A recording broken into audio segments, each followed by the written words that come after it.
Vida de Santa Ángela de la Cruz. Ángela de la Cruz Guerrero nace en Sevilla el 30 de enero de 1846. Hija de padres honrados y pobres. Su padre, José Guerrero, había venido a Sevilla de Grazalema, pueblo de la serranía de Ronda, entre aquellas oleadas de inmigrantes a las grandes ciudades en busca de mejor colocación, que suelen acompañar al desarrollo de la civilización industrial. Casado en Sevilla con la joven Josefa González, cuyos padres eran también procedentes de Araal y Zafra. Los dos esposos, Francisco Guerrero y Josefa González, piadosos cristianos, llegaron a tener hasta 14 hijos, de los cuales solo 6, 3 hijos y 3 hijas, sobrevivieron hasta edad adulta. Ambos trabajaban para el convento de los Padres Trinitarios, poco distante de la calle Santa Lucía número 13. Donde ellos tenían su casa cuando nació Angelita. El padre hacía de cocinero y la madre lavaba, cosía y planchaba la ropa de los frailes. La niña fue bautizada en la parroquia de Santa Lucía, el 2 de febrero, con el nombre de María de los Ángeles, pero para los que la conocen será siempre Angelita. El padre, hombre aficionado a la lectura de libros piadosos, se hizo querer y respetar de sus hijos. En el barrio tenía buena estimación. Llevaba consigo a la niña, aún pequeña, a los rosarios de la aurora. La madre, bondadosa, vivaracha, imaginativa, como buena sevillana, trabajadora y limpia, tenía a su cuidado un altar de la parroquia, lo cual facilitará a la niña Angelita entrar con frecuencia en la iglesia y postrarse a los pies de la Virgen de la Salud, donde la encontraban de niña rezando de rodillas. En su casa aprendió los buenos ejemplos de piedad, pero también el celo de su madre, que cuidaba con sus pocos recursos que fueran bautizados cuanto antes los niños pobres del barrio, haciendo de madrina de muchos. En una habitación de la casa ponía un altar a la Virgen en el mes de mayo, y allí se rezaba el rosario y se obsequiaba particularmente a la Virgen. Angelita fue siempre bajita, vivaz y expresiva. A los 8 años hizo su primera comunión. A los 9 fue confirmada. Asistiendo pocos años a la escuela, aprendió los elementos de gramática, cuentas, leer y escribir lo suficiente para comunicarse, pues aún en su mayor edad lo hará con faltas de ortografía. Llegada a la edad de poder trabajar, sus padres la colocaron como aprendiz en un taller de zapatería, con todas las garantías para que en el mundo del trabajo no perdiera su inocencia y virtud cristiana. La maestra de taller, doña Antonia Maldonado, era dirigida espiritual del canónigo don José Torres Padilla, que tenía en Sevilla fama de preparar santos. Le llamaban el santero, por el tipo de personas que con él se confesaban y dirigían. Con él pondrá en contacto doña Antonia a la ferviente discípula Angelita Guerrero. Allí se organizaba diariamente el rezo del rosario entre las empleadas y se leían las vidas de los santos. Cuando Angelita conoció al padre Torres Padilla, tenía 16 años. 3 años después pedirá su entrada como lega en el convento de las Carmelitas Descalzas del barrio de Santa Cruz. No la consideraron con la salud y energías físicas suficientes para los trabajos de lega y no la admitieron en el convento. Por aquel tiempo se declaró la epidemia de cólera en Sevilla y Angelita tuvo ocasión, bajo la dirección del padre Torres, de emplearse con generosa entrega al servicio de los pobres enfermos hacinados en los corrales de vecindad, las víctimas más propicias de esa enfermedad. Sus deseos de vivir solo para Dios y para el servicio de una consagración total de su persona en la vida religiosa aumentaban. Bajo el consejo del padre Torres intentó hacer el postulantado en el Hospital de las Hijas de la Caridad de Sevilla. Lo comenzó en el año 1868 y, aunque su salud era precaria, las religiosas hicieron esfuerzos por conservarla, procurando enviarla a Cuenca y a Valencia para ver si se fortalecía. Tuvieron que devolverla a Sevilla para probar de nuevo con sus aires natales, siendo novicia. Pero todo fue inútil. Sus vómitos frecuentes no le permitían retener la comida. Tuvo que salir del noviciado, y lo más doloroso para ella es que todo esto sucedía cuando su director, el padre Torres, se encontraba en Roma como consultor teólogo del Concilio Vaticano I. En su casa la acogieron de nuevo con gran cariño, y en poco tiempo el Señor permitió que recobrara su salud. También volvió al taller de zapatería. Regresó pronto el padre Torres al tener que suspenderse el concilio en 1870. También él la recibió con todo cariño y siguió guiándola por los caminos difíciles por los que Dios quería conducirla. Ambos preveían que Dios la quería para algo que no adivinaban aún. El 1 de noviembre de 1871, Angelita prometió, en un acto privado, a los pies del Cristo en la cruz, vivir conforme a los consejos del Evangelio.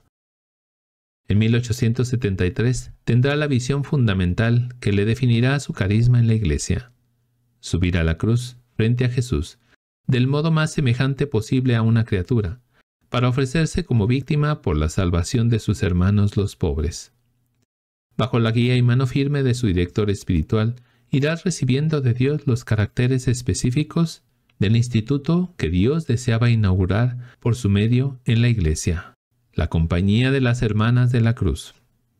Ella siguió trabajando en el taller como zapaterita, a la vez que, por encargo de su padre espiritual, dedicaba su tiempo libre a recoger las luces que Dios le daba sobre su vocación y futuro instituto, hasta que recibió la orden de dejar el taller y dedicar todo su tiempo a la fundación.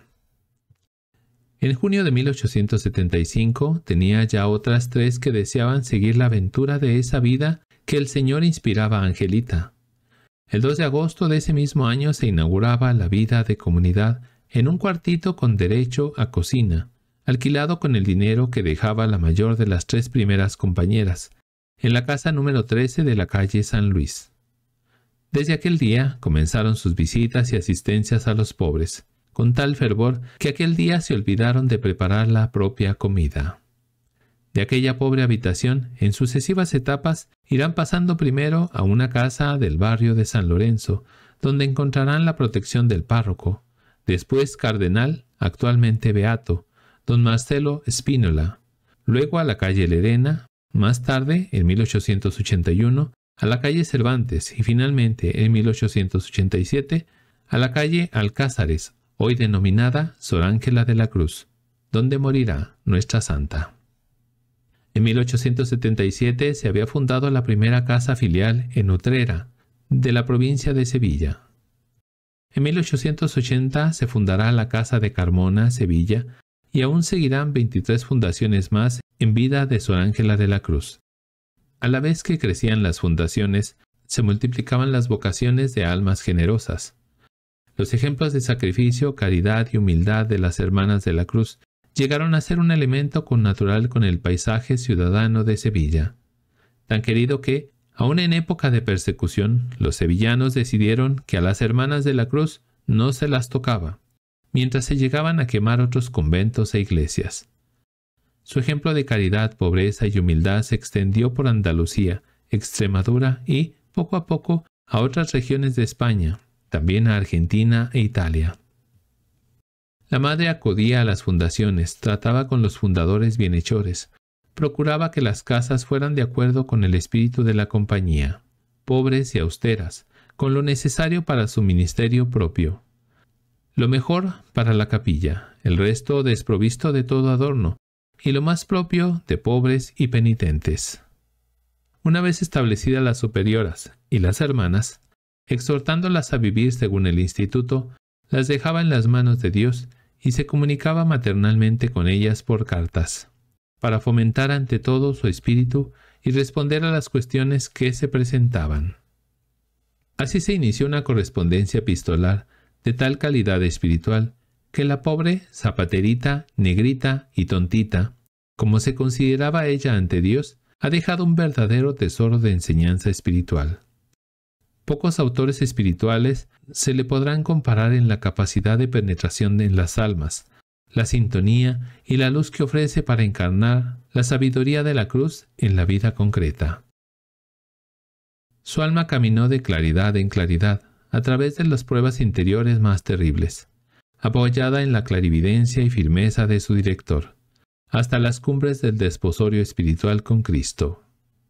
El 22 de marzo de 1873 comienza a descubrir con nitidez su carisma personal de ser ante Dios y la Iglesia Ángela de la Cruz. tuvo una visión del Calvario con 2 cruces, una frente a la otra y muy cercanas. En una estaba Jesús crucificado. Se sintió llamada por él a crucificarse de modo semejante a él en la otra.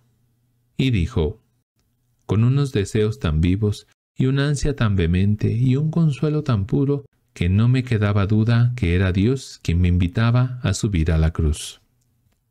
De ahí en adelante no volverá atrás en la dirección indicada por esa gracia. La pobreza, el desprendimiento de todo lo terreno, a imitación de San Francisco, y la santa humildad, su característica más típica, traducida en humillación.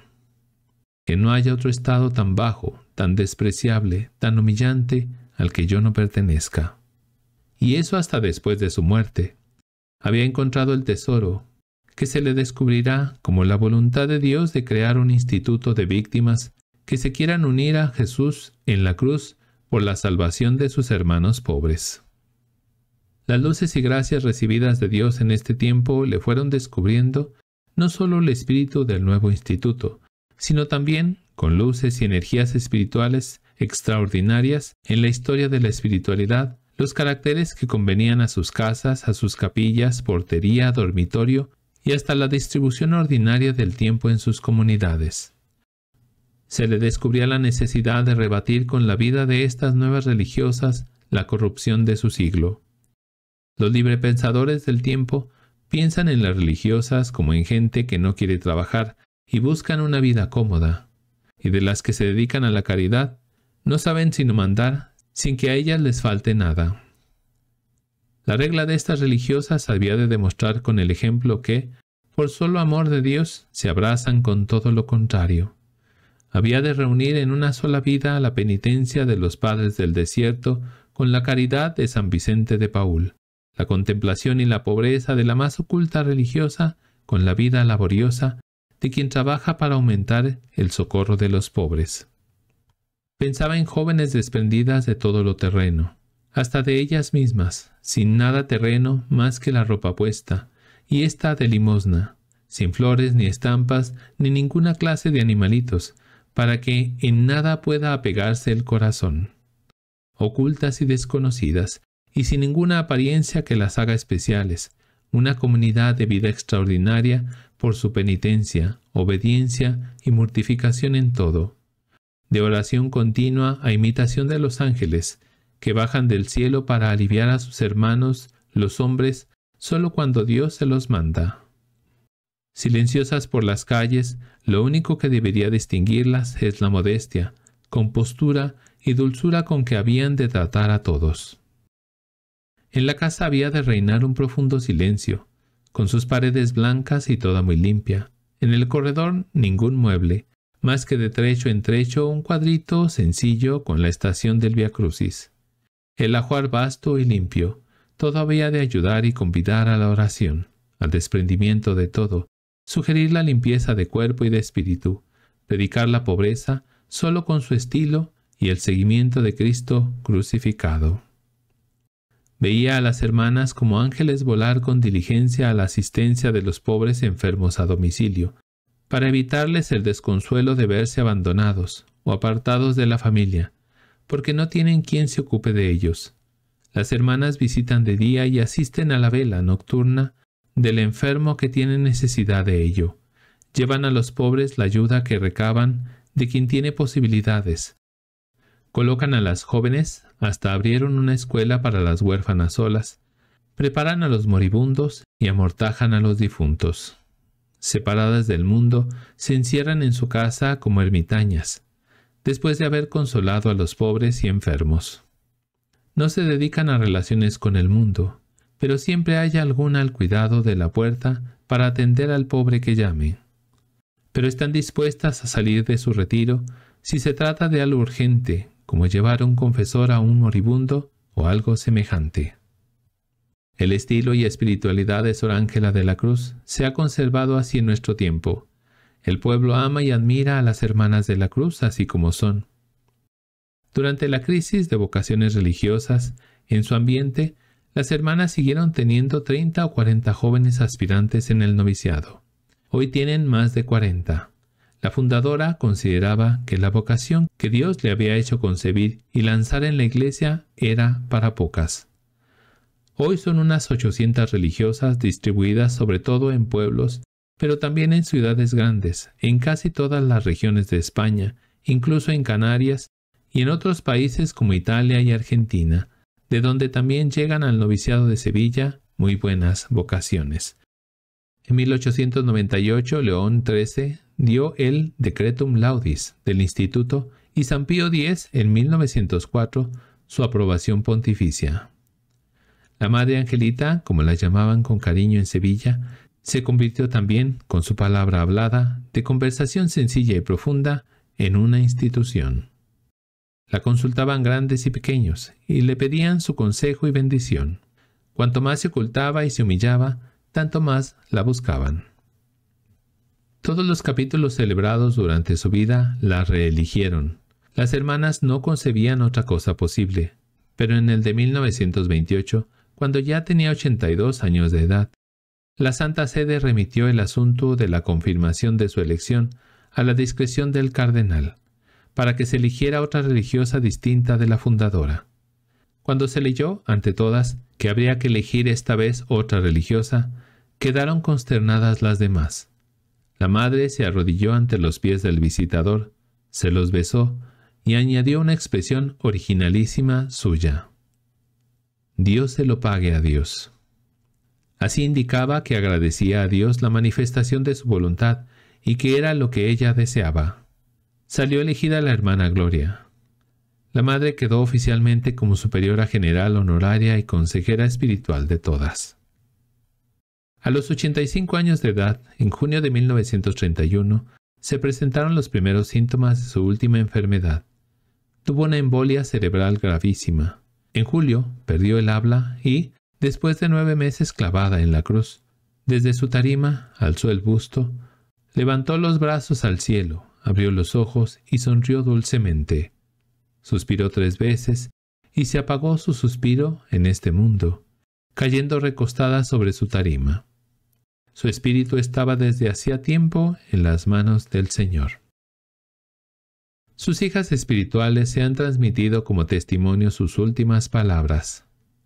No ser, no querer ser, pisotear el propio yo. Pero hacía ya tiempo que había escrito para sí misma con toda autenticidad. La nada calla, la nada no se disgusta, la nada todo lo sufre, la nada no se impone, la nada no manda con autoridad, la nada, en fin, en la criatura es la humildad práctica. Había vivido particularmente iluminada como maestra en la práctica de la virtud. La vida y la obra de Sor Ángela de la Cruz siguen realizando en el mundo las palabras de San Pablo. Porque lo que parece locura de Dios es más sabio que los hombres. 1 Corintios 1:25. Su Santidad San Juan Pablo II, en 1982, en la ceremonia de beatificación de Sor Ángela, había dicho: la renuncia a los bienes terrenos y la distancia de cualquier interés personal colocó a Sor Ángela en aquella actitud de servicio que claramente define llamándose expropiada para utilidad pública. La existencia austera de las Hermanas de la Cruz nace de su unión al misterio redentor de Jesucristo, y ello supone una gran reserva de fe para inmolarse, sirviendo sin pasar factura, quitando importancia al propio sacrificio. Y también añadió: su ejemplo es una prueba permanente de la caridad que no pasa. Con motivo de la anunciada canonización de Sor Ángela de la Cruz, el arzobispo de Sevilla, Monseñor Carlos Amigo, ha escrito una pastoral a sus diocesanos en la que afirma, entre otras cosas: Ángela de la Cruz está entre las figuras más resplandecientes de la historia de nuestra diócesis. Ella brilla por su fidelidad, constante a la voluntad de Dios, por la humildad que llenaba de grandeza su incondicional amor a su Señor, por la alegría en la pobreza, que era glorificación de la bondad del Creador, por la caridad sin medida en la que Cristo era honrado en los más pobres y desvalidos. Con las mismas palabras que usaba nuestra ya próxima santa, acudiremos a la Santísima Virgen María. Madre mía, Señora mía, reina mía, madre de la mansedumbre y de la humildad, enséñame, que yo no deseo otra cosa que aprender de vos, purísima, limpísima, hermosísima, blanquísima, bellísima, Santa María, mi esperanza, mi consuelo, mi felicidad, mi dicha. Santa Ángela de la Cruz, ruega por nosotros.